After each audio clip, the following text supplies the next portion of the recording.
दोस्तों, मैं अनु आपका स्वागत करती हूँ एक और नई वीडियो में। आज मैं आपके लिए लाई हूँ यूपी ट्रिपल एससी के पेट एग्जाम में पूछे जाने वाले मोस्ट इम्पोर्टेंट क्वेश्चंस, जो आपके लिए बहुत ही लाभदायक हैं। दोस्तों, आपको जिस सवाल का जवाब पता हो उसका जवाब वीडियो पॉज करके कमेंट में जरूर लिखें। इससे उस सवाल का जवाब आप कभी नहीं भूलेंगे। तो चलिए आज का यह सेशन शुरू करते हैं।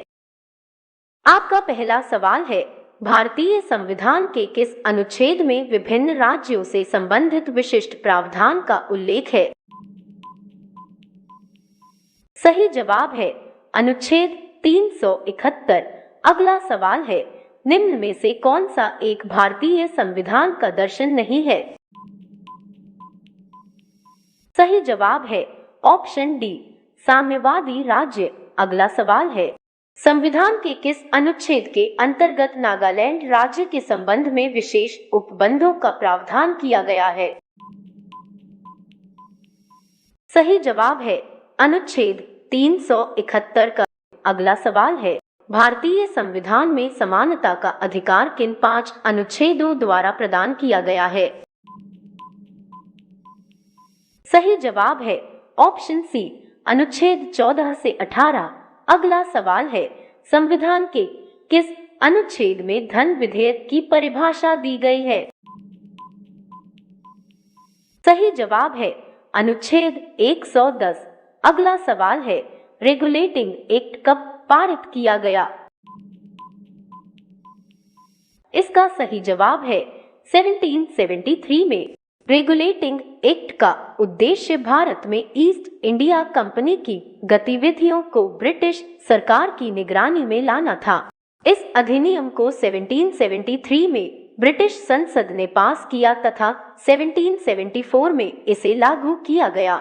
अगला सवाल है, निम्नलिखित में से किस अधिनियम द्वारा भारत के गवर्नर जनरल को अध्यादेश जारी करने की शक्ति प्रदान की गई? इसका सही जवाब है भारतीय परिषद अधिनियम 1861। अगला सवाल है, पार्लियामेंट सुधार बिल किस वर्ष में पारित किया गया? इसका सही जवाब है 1909 में।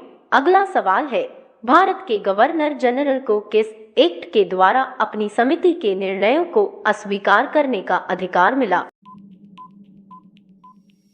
सही जवाब है 1786 का अमेंडमेंट एक्ट।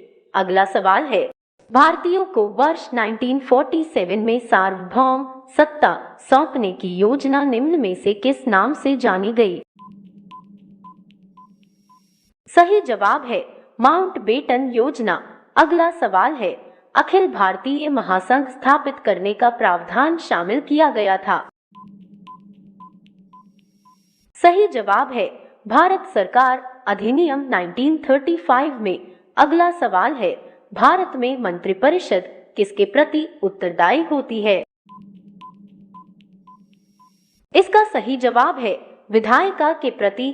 अगला सवाल है, भारतीय संविधान का कौन सा अनुच्छेद प्रारंभिक शिक्षा को प्रत्येक बच्चे का मौलिक अधिकार है? सही जवाब है अनुच्छेद 21A। अगला सवाल है, लोकसभा में सदस्य चुने जाने के लिए एक व्यक्ति की आयु कम से कम कितनी होनी चाहिए? इसका सही जवाब है 25 वर्ष। अगला सवाल है, राज्यसभा का सभापति कौन होता है? सही जवाब है उपराष्ट्रपति। अगला सवाल है, निम्न में से किस अधिनियम ने केंद्र में द्वैध शासन प्रणाली को स्थापित किया?